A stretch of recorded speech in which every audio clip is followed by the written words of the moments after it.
여러분, 등산을 하다 보면은 산에 이제 돌들이 참 많이 있죠. 돌뿌리가 있을 경우에 걸려 넘어지는 경우 걸림돌이 되고, 그럼 어떤 사람은 그 돌뿌리를 잘 밟고 넘어가는 사람이 있습니다.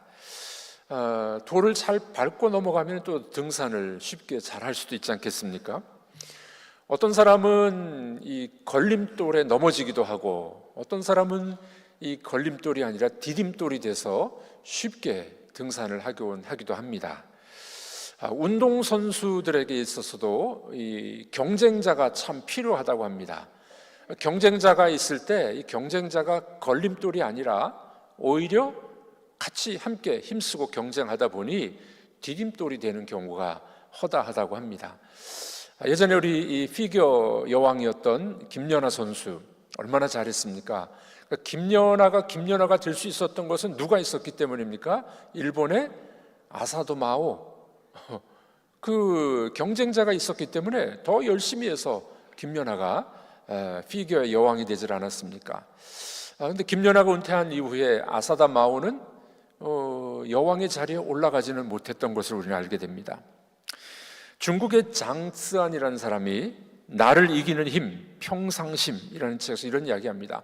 불행, 실패, 고민, 고통, 이런 스트레스들이 있을 때 이것을 내려놓고 그것을 뛰어넘으면은 그 다음에 아름다운 풍경과 초원이 내 앞에 펼쳐진다, 이런 이야기를 합니다.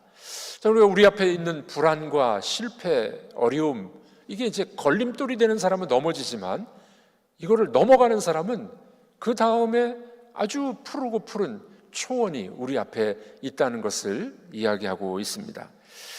탈무드에 보면은 인간을 평가하는 세 가지 기준을 이야기합니다. 사람을 평가하는 세 가지 기준, 첫 번째는 돈주머니랍니다. 키소라는 단어인데 돈주머니. 여러분, 돈을 어떻게 쓰느냐를 보면 그 사람이 어떤 사람인지를 알게 됩니다.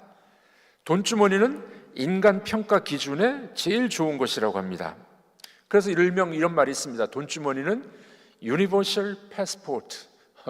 세계 어느 나라를 가든지 이 돈주머니로 다 통하지 않습니까?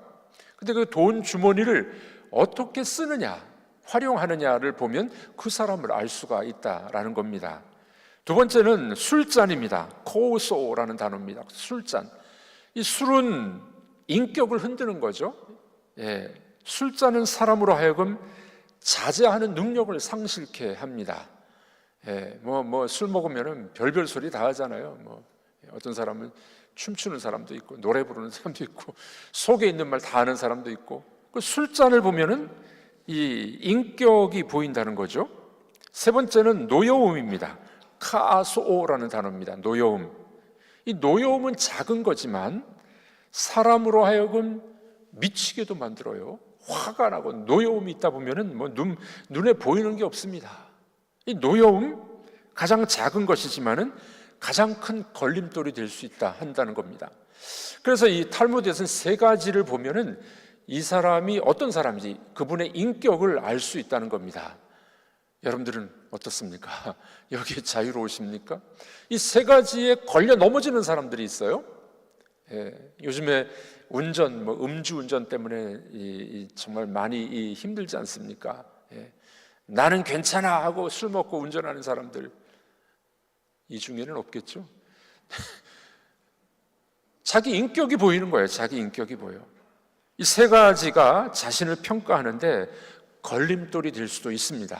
그러나 이 세 가지를 뛰어넘는 사람이 있어요. 이 걸림돌이 아니라 디딤돌이 될 수 있다 하는 겁니다. 오늘 본문에 보면은 오늘 우리가 읽으신 말씀의 주인공이 등장합니다. 누굽니까? 십자가에 돌아가신 예수 그리스도가 등장하고 있습니다. 이 예수 그리스도 십자가를 지신 분이 어떤 사람들에게는 걸려 넘어지는 걸림돌이 되고 어떤 사람들에게는 디딤돌이 될 수 있다는 것을 보여주게 됩니다. 여러분, 세상은 능력 위주이지요. 능력 위주예요. 능력을 선호합니다. 지식이 많은 사람을 선호하기도 합니다. 요즘에 젊은 사람들이 스펙을 많이 이야기하죠. 스펙을 쌓아야 된다. 스펙이 뭡니까? 이것은 이 영어 단어 specification이라는 단어인데, 이 단어는 상술, 명세서, 내역이라는 뜻이에요. 이 단어를 앞에 단어만 따가지고 스펙 이렇게 이야기를 합니다. 세상에서 잘 나가고 인정받으려면 능력이 있어야 된다. 뭔가 내가 갖고 있는 이 스펙이 있어야 된다. 여러분들, 이런 말이 있습니다. 스펙을 이기는 게 있습니다. 그게 뭔지 아십니까? 스토리예요, 스토리. 스펙을 이기는 것은 스토리예요. 내가 어떤 사람인가, 내가 어떤 이야기를 갖고 있는가, 내가 어떤 경험을 했는가, 이것이 스펙을 이기는 스토리가 있다는 겁니다. 하나님께서는 이 세상의 능력, 이 세상의 스펙보다 더 좋은 스토리를 갖고 계세요. 하나님의 스토리가 뭘까요? 하나님이 세상을 이길 수 있도록 해주신 방법이 뭘까요? 하나님도 세상의 능력과 지식과 스펙을 더 좋아하실까요? 하나님은 어떻게 당신의 능력을 우리에게 보여주셨을까요? 하나님은 우리에게 어떻게 능력을 보여주셨을까요? 오늘 성경은 이렇게 이야기합니다. 사랑이 능력이야. 우리 한번 따라해 보겠습니다. 사랑이 능력입니다. 하나님은 세상의 스펙이 능력이라고 말씀 안 하세요. 능력은 사랑이 능력이라고 말씀하고 있습니다. 22절 말씀을 한번 읽어보도록 하겠습니다. 유대인들은 표적을 구하고 헬라인들은 지혜를 찾으나. 그렇죠? 사람들은 어떤 기적을, 능력을, 지혜와 지식을 찾는데, 특별히 오늘 우리가 읽으신 고린도전서는 고린도 사람들에게 쓰여진 편지 아니겠습니까? 이 고린도의 헬라인들의 특징이 뭡니까? 세상의 지혜가 충만했던 사람들이에요. 그런데 세상의 지혜의 종말이 어떻게 될까요? 오늘 말씀 19절과 20절은 이렇게 이야기합니다. 우리 한번 읽어보도록 하겠습니다. 기록된 바 내가 지혜 있는 자들의 지혜를 멸하고 총명한 자들의 총명을 폐하리라 하였으니 지혜 있는 자가 어디 있느냐, 선비가 어디 있느냐, 이 세대의 변론가가 어디 있느냐. 하나님께서 이 세상의 지혜를 미련하게 하신 것이 아니냐. 네, 하나님께서 이 세상의 지혜를 미련하게 하신다, 이렇게 말씀합니다. 우리가 말하는 이제 구라파 유럽 쪽의 문명은 대체로 그레코 로만 문명이라고 이야기합니다. 그레코는 그리스, 로마는 로마 문명입니다. 그리스는 철학과 문화가 아주 발달했던 곳이 그리스입니다. 로마는 그리스의 문화와 철학을 바탕으로 해서 정복과 투쟁과 힘으로 세계를 정복한 나라예요. 그래서 유럽의 문화를 한마디로 말하면 그레코 로만 문화, 이렇게 이야기를 합니다. 이 그리스의 문명, 수도였던 아테네는 철학의 도시예요. 그렇죠? 지혜가 있는 곳이었습니다. 그리고 오늘 우리가 읽었던 이 고린도전서, 고린도는 상업도시였습니다. 항구도시였어요. 그래서 세상의 모든 문물과 지혜가 고린도를 통해서 들어오게 됩니다. 당시 그리스인, 헬라인은 최고의 가치를 물질과 지혜에 두었다는 걸 우리는 알게 됩니다. 우리가 말하는 서양의 철학이라고 말할 때 이 철학이라는 단어는 필로스, 이것은 사랑이라는 뜻이에요. love. 그 다음에 소피아, wisdom, 지혜를 말합니다. 철학은 뭐냐면은 지혜를 사랑하는 게 철학이에요. 지혜를 사랑하는 학문입니다. 그리스, 헬라 사람들, 로마 사람들, 그다음 서구의 또는 문명, 물질이 뭘 추구합니까? 이 세상의 최고는 지식이야, 물질 문명이야, 지식이 최고야, 이렇게 가르쳤던 것이었습니다.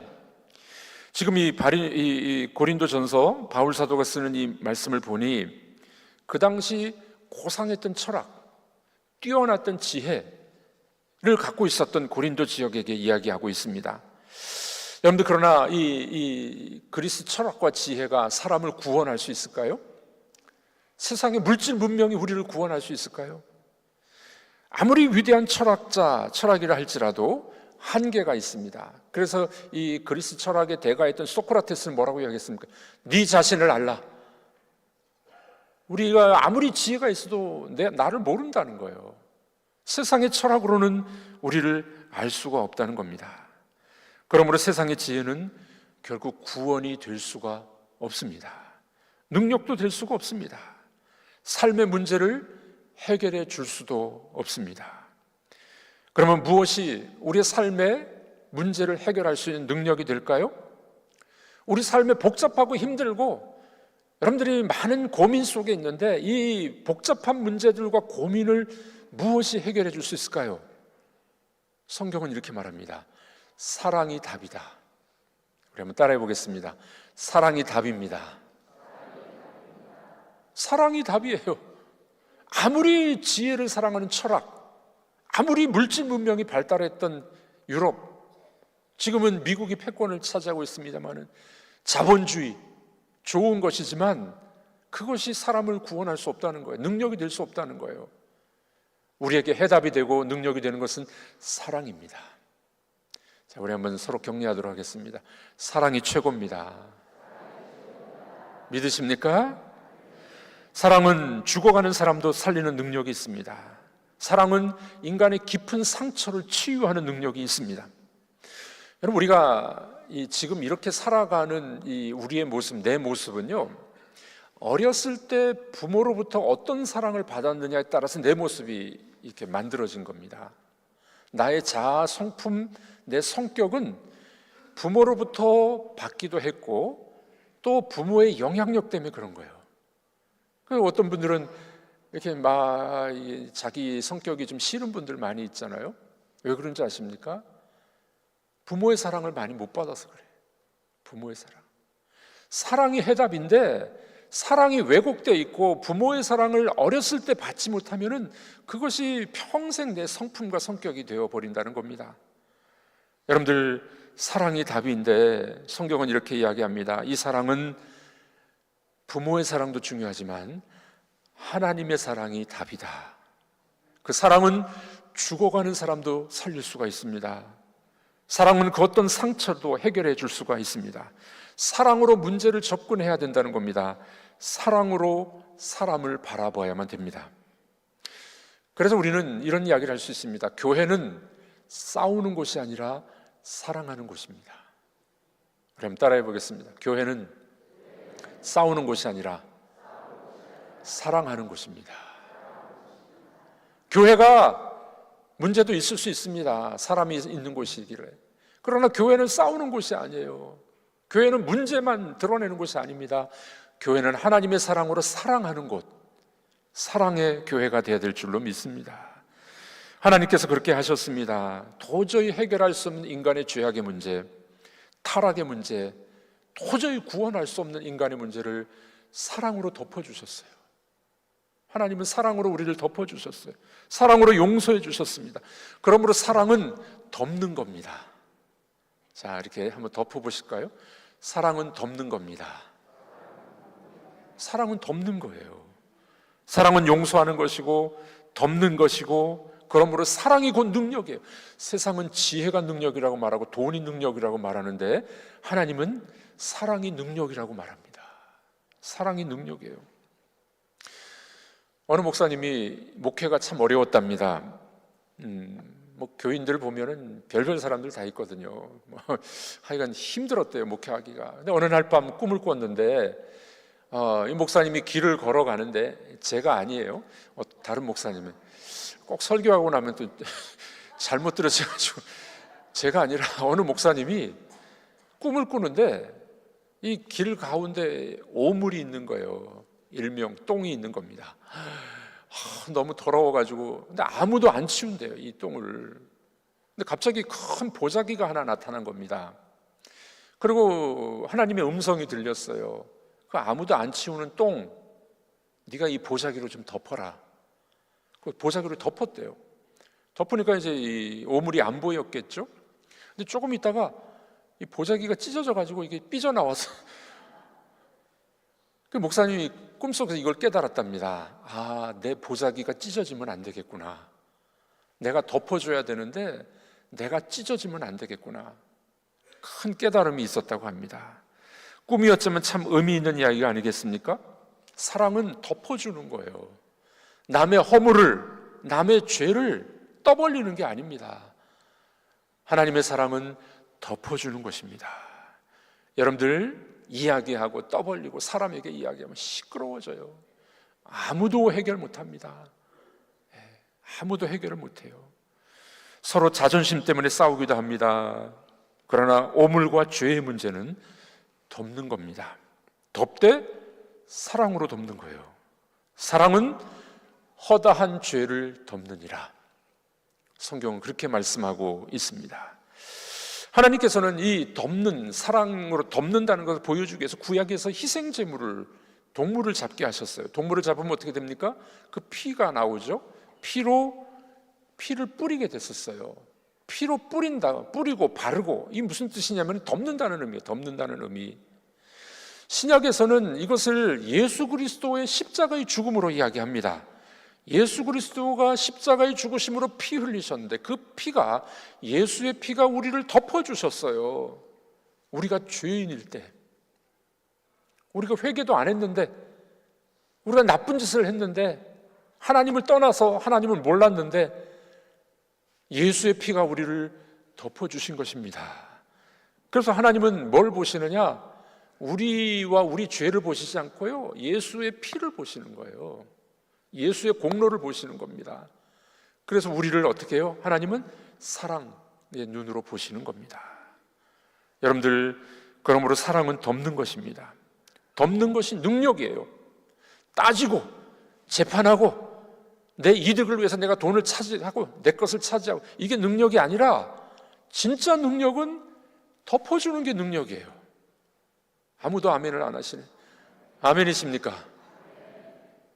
하나님의 능력과 우리의 능력은 덮어주는 것이에요. 용서하는 것이에요. 용서하는 것. 그러므로 기독교는 사랑의 종교입니다. 하나님은 사랑이십니다. 사랑이 우리 인간의 모든 문제를 해결하는 해법입니다. 헬라인은 지혜가 능력이라고 말합니다. 세상은 스펙이 능력이라고 말을 합니다.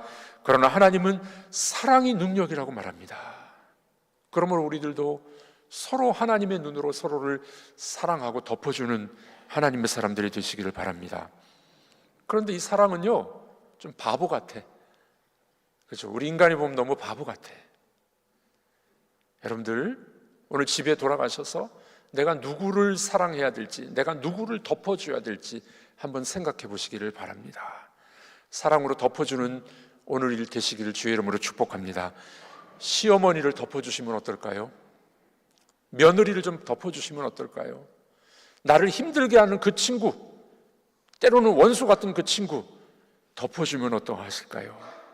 배우자를 덮어주십시오. 속상하게 한 친구를 덮어주십시오. 그것이 바로 여러분들의 능력입니다. 그게 능력이에요. 그게 능력.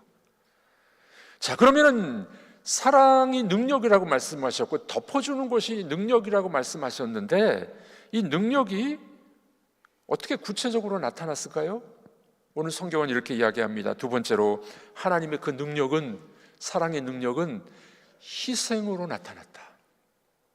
능력은 어떻게 나타나냐면요, 희생으로 나타나는 거예요. 희생으로. 오늘 22절, 24절입니다. 읽어보겠습니다. 유대인들은 표적을 구하고 헬라인들은 지혜를 찾으나 우리는 십자가에 못 박힌 그리스도를 전하니 유대인에게는 거리끼는 것이요 이방인에게는 미련한 것이로되 오직 부르심을 받은 자들에게는 유대인이나 헬라인이나 그리스도는 하나님의 능력이요 하나님의 지혜니라. 그리스도가 하나님의 능력이요 지혜인데, 이 그리스도는 십자가에 못 박혀서 죽으신 분입니다. 여러분, 헬라 문명, 그리스 사람들은 자기 문명을 전수하려고 이 애를 썼었습니다. 그런데 또 하나의 축이 있었어요. 그 유대인들이었습니다. 유대인들은 정치적인 승자는 아니었습니다. 그들은 정치적으로 패배한 사람들이었습니다. 그러나 유대인들은 세계 각처에 흩어져서 상업, 금융업을 하게 됩니다. 막강한 자본력을 갖고 있었습니다. 이 유대인들이 1세기 때도 금융과 자본력이 대단했는데 지금도 그러잖아요. 미국을 흔드는 힘은 유대인들이에요. 그 유대인들이 금융업을 다 잡고 있어요. 그래서 유대인들은 최고의 능력이 뭐냐? 최고의 능력은 돈이야. 네, 돈이야. 유대인들은 그렇게 생각하고 있었습니다. 구약시대 유대인들은 하늘의 표적과 기적과 능력을 구했던 사람이라면 1세기 유대인들의 이 능력은 뭡니까? 돈이라고 생각했었습니다. 돈의 표적에 매달리고 있었습니다. 그래서 오늘 본문 22절에 이렇게 말씀하죠. 유대인들은 표적을 구한다. 자, 그러니까 유대인들의 눈에 봤을 때는요, 돈이 능력이라고 말하는 이 유대인들의 눈으로 봤을 때 십자가, 예수의 십자가는 이 실패예요. 그러잖아요? 십자가에서 죽은 예수를 보니까 이게 무슨 하나님의 아들이야? 돈이 최고지. 돈의 이 세상은 능력이 최고인데 십자가에서 죽었네. 예수가 무슨 능력이야? 유대인들은 그렇게 생각했던 것이었습니다. 그 오늘 말씀 뭐라고 이야기합니까? 그래서 십자가가 거리끼는 거다, 걸림돌이다. 이 유대인들은 십자가가 걸림돌이었었어요. 넘어진 겁니다. 그러나 성경은 뭐라고 이야기합니까? 세상이 보기에는 무능했던 십자가가 구원하는 역설적인 힘이 있다는 겁니다. 걸림돌이 디딤돌이 됐다는 것을 말씀하고 있습니다. 유대인들과 로마인들은요, 예수님이 십자가에 달려 돌아가실 때 뭘 보기를 원했냐면은, 당신이 하나님의 아들이면 십자가에서 내려와서 하늘의 12영, 12군대를 좀 동원해가지고 세상을 좀 평정해봐. 그것이 유대인들의 생각이었었습니다. 그러나 예수님은 어떻게 했습니까? 무기력하게 십자가의 길을 걸어가셨습니다. 십자가에서 죽으신 겁니다. 그 죽으심과 희생이 곧 능력이라는 거예요. 죽음과 희생이 곧 능력이라는 걸 우리에게 보여주기 위함이었던 겁니다. 바울은 그래서 오늘 본문 25절에 이렇게 말씀하죠. 읽어보겠습니다. 하나님의 어리석음이 사람보다 지혜롭고 하나님의 약하심이 사람보다 강하니라. 십자가를 봤을 때 하나님이 어리석고 보인 거예요. 하나님의 어리석음이 그러나 사람보다 지혜롭고, 하나님의 약하심이 십자가가 사람보다 강하다. 그 무슨 말입니까? 결국 희생이 능력이라는 겁니다. 희생이 능력입니다. 여러분, 어느 누가 어머니의 희생을 우리가 조롱할 수가 있겠습니까? 부모님의 희생을 어떻게 우리가 헛되다고 말할 수 있겠습니까?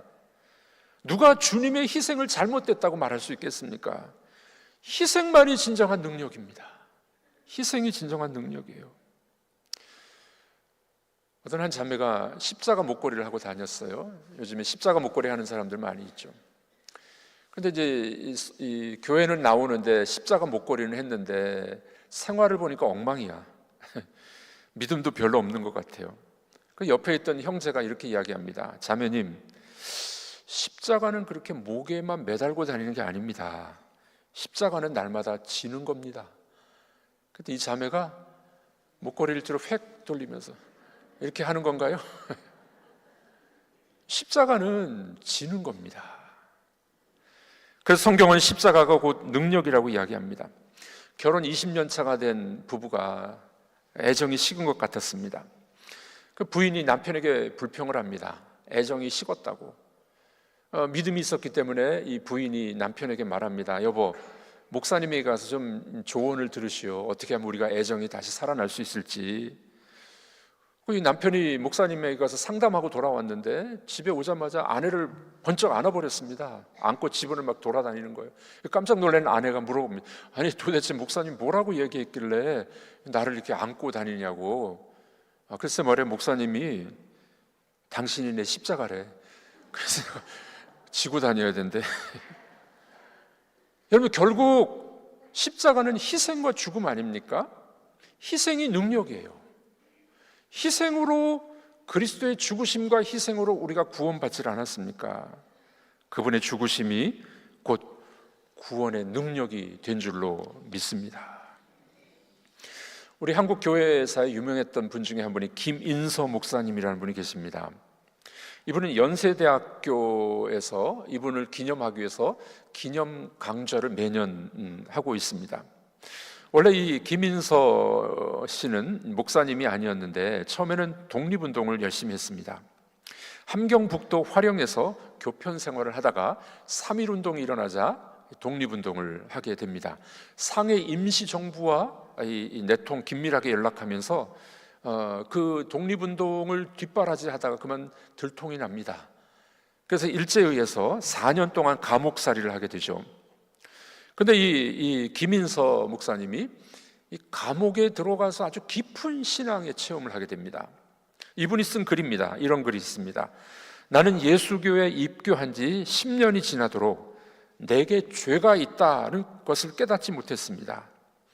난생 처음 감옥에 들어갔을 때 나는 애국지사고 독립운동가야, 의인이고 열사야 자처했는데 옥중에 있는 죄수들을 보니 이들이야말로 진짜 죄인들이다 라고 멸시했습니다. 나는 나중에 옥에 들어가서 조용히 눈을 감고 정좌 묵상을 하면서 하루하루를 보냈습니다. 그런지 여러 달 만에 내 양심에 너도 죄인이야 라는 목소리가 들려왔다는 겁니다. 하나님의 심판의 목소리가 들려온 겁니다.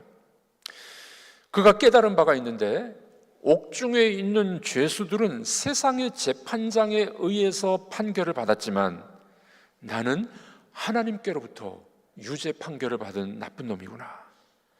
그때부터 이 마음속에 큰 고통이 있었습니다. 견딜 수가 없었습니다. 그러던 중 어느 날 하루 호련히 십자가를 바라보라 하는 음성이 들렸습니다. 그래서 그는 기도 중에 주님의 십자가를 바라보기 시작했습니다. 불꽃 같은 십자가를 바라보면서 내 죄가 그리스도의 십자가와 공로로 사함 받았습니다 라는 것을 깨닫게 됐다고 합니다. 그때부터 예수는 내 예수가 됐고 십자가는 내 십자가가 됐고 성경은 내 성경이 됐습니다. 그 이후로 감옥에 있는 사람들에게 이 십자가를 증거하는 복음 전도자가 됐습니다.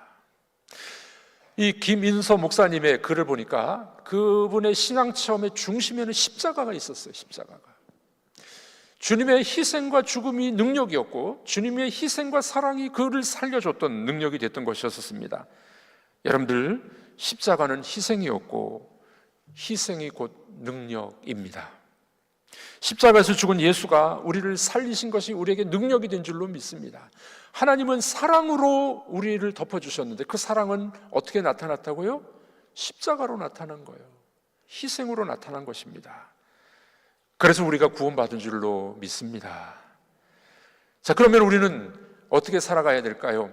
하나님의 사랑이 희생으로 십자가로 우리에게 나왔다면 우리는 어떻게 살아야 될까요? 세 번째로 하나님의 능력인 십자가를 우리도 전해야 됩니다. 자, 우리 한번 따라해 보겠습니다. 하나님의 능력인 십자가를 전하겠습니다. 하나님의 능력인 십자가를 우리도 전해야 됩니다. 21절 말씀 읽어보도록 하겠습니다. 하나님의 지혜에 있어서는 이 세상이 자기 지혜로 하나님을 알지 못하므로 하나님께서 전도에 미련한 것으로 믿는 자들을 구원하시기를 기뻐하셨도다. 세상은 이 십자가를 미련한 것이라고 이야기합니다. 여러분들, 이 미련한 십자가는 곧 하나님의 사랑이요, 그 하나님의 사랑은 희생으로 나타났던 것이었습니다. 그래서 우리도 성경에 뭐라고 이야기합니까? 하나님처럼 좀 미련한 짓을 하래요. 하나님처럼 좀 미련한 짓을 하래요. 그 미련한 짓이 뭡니까? 사랑하고 내가 희생하고. 세상이 봤을 때 미련한 짓이잖아요. 여러분, 이게 가능하겠습니까? 내가 손해보는 것, 내 자식이 손해보는 것, 이 미련한 짓이잖아요. 여러분, 이게 가능하겠습니까? 그러니까 주님은 우리에게 말씀합니다. 내가 미련한 짓을 했으니까 너희들도 좀 미련한 짓을 해봐. 미련한 짓이 뭡니까? 우리 하나님처럼, 예수님처럼 손해보는 겁니다. 사랑하는 겁니다. 그래서 성경은 뭐라고 말씀합니까? 손해보는 게 능력이래요. 와, 이게 도대체 이해가 안 돼. 손해보는 게 능력이래요. 전도하는 것이, 그래서 우리가 왜 전도가 어렵습니까? 내가 손해보는 거니까. 선물 사줘야지, 식사 사줘야지, 안 좋은 이야기해도 다 들어주고 이야기해야지, 사랑해줘야지. 손해보는 게 능력이에요. 하나님은 미련하게 십자가에서 죽으셨습니다. 그러나 미련하게 죽으신 그 하나님의 그 십자가가 곧 능력이 될 것이고 그 능력이 우리를 살리게 된 줄로 믿습니다. 성경은 그래서 뭐라고요? 세상의 걸림돌이, 미련해 보이는 이 걸림돌이 우리에게는 디딤돌이 됐다. 우리를 구원해 주는 능력이 된 줄로 믿습니다. 사랑하는 성도 여러분, 그렇습니다. 우리 삶 속에 십자가와 희생과 섬김과 사랑이 걸림돌이십니까? 이 걸림돌이 디딤돌이 되길 주님의 이름으로 축복합니다. 우리도 주님과 같이 사랑하고 섬겨주고 희생하고 이것이 곧 능력이 되어서 우리 가족들과 친구들을 구원하는 하나님의 능력이 되기를 주의 이름으로 축복합니다. 십자가가 걸림돌이 되지 말고 디딤돌이 되시기를 바랍니다. 디딤돌을 딛고 건너가면은 푸르고 푸른 초원이 나타날 것입니다. 생명의 삶이 보장될 것입니다. 이 세상을 살지만 천국을 경험하는 여러분들이 될 줄로 믿습니다. 오늘 집에 돌아가시면 가정에서 내가 누구를 덮어줘야 될지, 우리가 누구를 사랑해야 될지, 그 덮어줌과 사랑은 곧 희생이고 능력입니다. 그때 거기서 생명의 역사가 일어나게 될 줄로 믿습니다. 여러분들이 그리스도의 십자가를 마음에 모시고 예수 그리스도를 마음에 모시고 살아가십니까? 이 예수를 여러분들의 주님으로 모시고 여러분들이 세상의 지혜보다도, 세상의 능력보다도 더 큰 지혜와 능력을 받는 여러분들이 되시기를 주님의 이름으로 축복합니다.